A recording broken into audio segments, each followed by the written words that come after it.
आप भी इसमें शामिल हो रहे हैं? जी अल्हम्दुलिल्लाह हम जाएंगे इस्लामाबाद? अल्हम्दुलिल्लाह हम अपना कफन बांध के सर पे निकले हैं। फैसल वाडा ने प्रेस कॉन्फ्रेंस किया, उन्होंने कहा है कि जी खूनी लॉन्ग मार्च हो सकता है। मोहरा था फैसल वाडा, हमारे अंदर एक बीच में गद्दार था। ऐसे गद्दारों को हम खींच के निकालेंगे और खान साहब ने और अपनी तरफ देखना चाहिए कि हमारे बीच के अंदर और कितने गद्दार बीच में बैठे हुए हैं।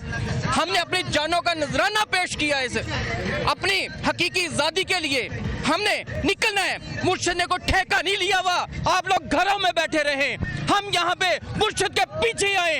आप निकले हकीकी आजादी के लिए, हमने अपना आप दिखाना है। समझे यासिर शरीफ का कत्ल किसने किया सबको पता है। अगर हम आपके घरों में घुस गए बता देंगे। बिस्मिल्लाहिर्रहमानिर्रहीम, इय्याका नअबुदु व इय्याका नस्तईन। इंशाल्लाह जब तक हमारा कायद हमें कहेगा इस्लामाबाद से आगे भी जाना पड़ा तो हम आगे भी जाएंगे। हमें कहेगा जान का नजराना दे तो हम जान का नजराना भी देने को तैयार हैं। लेकिन हमें इम्पोर्टेड हुकूमत नहीं मंजूर, इम्पोर्टेड हुकूमत नहीं मंजूर। हम अपने बच्चों का मुस्तकबिल लेने आए हैं, हम महंगाई से जान छुड़ाने आए हैं और इन गलीज जो हमारे से 30 साल से मुसल्लत हुए हैं हम इनसे जान छुड़ाना आए हैं। आप बताइए जी, आप भी जाएंगे लॉन्ग मार्च के साथ? जी अस्सलाम वालेकुम जी, मेरा ताल्लुक PP 147 से है।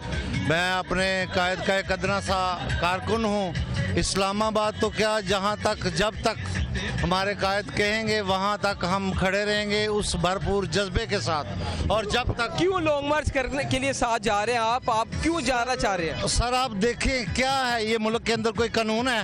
ये कोई किसी तरह का कानून आपको नज़र आ रहा है? महंगाई, बेरवा रवी, ये पर्चे, ये थाने या ये नाहली और शहबाज शरीफ का कत्ल, ये कौन कर रहा है? ये इम्पोर्टेड हुकूमत कर रही है। हर बच्चे को यहाँ पता है इम्पोर्टेड हुकूमत कर रहे हैं। हम इसके खिलाफ निकले हैं और जो हमारी आज़ादी यानी कि जो हमारी हकीकी आज़ादी है उसका मिशन लेकर हमारे खान साहब निकले हैं, हमारे कायद निकले हैं, हम उनके लिए उनके साथ निकले हैं। तो आपके कायद के खिलाफ भी जो है वो केसेस सामने आ रहे हैं। फौरन फंडी का केस है, तोशाखाना का केस है और भी केसेस इनके आ रहे हैं। तो फिर आप क्या समझते हैं कि आप अभी भी खान साहब का साथ देंगे? मैं आपको देता हूँ सर वो तो शेर पहने मैं आपको बताता हूँ सर जी, तोशाखाना की आप हिस्ट्री उठा के देख लें, हिस्ट्री उठा के देख लें। किसी ने 10% जमा कराया, किसी ने 15% जमा कराया और किसी ने उसमें 20% जमा कराया। हमारे खान साहब ने 50% जमा कराया। ये ऑन द रिकॉर्ड है, ये ऑन द रिकॉर्ड है।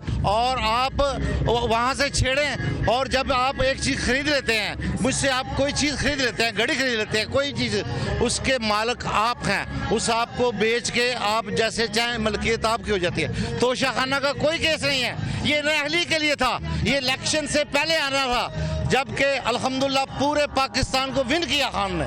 आपके सामने सबको पता है, ये सारी की सारी सीटें हमने जीती हैं। 1-2 सीटों पे जो हुआ है वो भी सब लोगों को पता है वो कैसे गई हैं। सारे पाकिस्तान को विन किया इन्होंने और इसलिए ये सारा तोशाखाना वाला सिस्टम आया। जबकि अगला इलेक्शन फिर लड़ रहे हैं माशाल्लाह 54 से। क्या दूसरे इजाज़त मिली है? किसी इस तरह हल्का है उसे इजाज़त मिली है? ना अहल को कभी इजाज़त मिलती है। ये एक इलेक्शन कमीशन का ड्रामा था, ये उनका चिट्टा वटा है, उनके घर का मुलाजम कहूँगा मैं। और ये सारी इम्पोर्टेड हुकूमत का जो निचोड़ है इसके ऊपर आगे ख़त्म होता है। कोई नहीं हुआ। मैं खुद इलेक्शन लड़ा हूँ PP 147 से, मेरे कागजात रिजेक्ट कर दिए गए, मेरे कागजात रिजेक्ट कर दिए गए। मैंने एप्लीकेशन की, अदालतों में गया, मेरे कागज रोके हो गए, नून लीग वालों ने रिजेक्ट है। इसका मतलब है कि इस मुल्क के अंदर कानून ही ये है कि इसी तरह इसको लेके चलना है और इसी तरह इसको, हमारा खान इसको इंशाल्लाह बदल कर रहेगा। हमारी नीयत, हमारी